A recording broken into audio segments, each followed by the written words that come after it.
আজ তোমরা তোমাদের নারীর ছবি দেখাকে প্রিয় বানায় ফেলছো মিয়া। এক ওয়াক্ত নামাজ পড়তে মন চায় না, তুমি কেমনে মুসলমানের বাচ্চা? আরে তুমি মানুষের বাচ্চা কেমনে মিয়া? তুমি মানুষের বাচ্চা কেমনে? মুসলমানের বাচ্চা তো পরের কথা। একটা ওয়াক্ত নামাজ পড়তে মন চায় না, একদিনও ফজরের নামাজ পড়তে মন চায় না, তুমি মানুষের বাচ্চা হলে কেমনে? কে তোমারে বলছে মুসলমান তুমি? কে বলছে বেটা?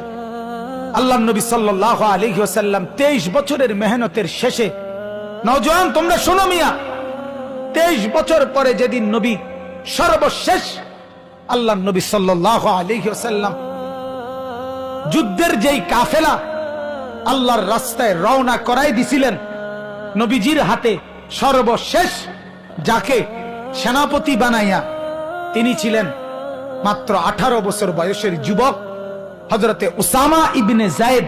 উসামা, ওনার হাতে নিজে পাগড়ি মাথায় দিয়ে আল্লাহ নবী সাল্লাল্লাহু আলাইহি ওয়াসাল্লাম ওনাকে রওনা করাই দিয়েছিলেন রোমের খ্রিস্টান বাহিনীর বিরুদ্ধে যুদ্ধ করার জন্য। কিছু দূর যাওয়ার পরেই খবর আসছে নবীজি প্রচন্ড অসুস্থ। হযরতে উসামা আবার ফিরে আসছেন মদিনায়। ফিরে আসার পরে আল্লাহ নবী কয়েকদিনের মাথায় ইন্তেকাল করছেন। হযরতে আবু বকর সিদ্দিক খলিফা হইছেন। হওয়ার পরে সর্বপ্রথম আবু বকর সিদ্দিক যেই ফরমান খলিফা হওয়ার পর আদেশ জারি করছেন, সেটা হলো উসামা তুমি দাঁড়াও, তোমার কাফেলা নিয়ে যুদ্ধের জন্য রওনা দাও।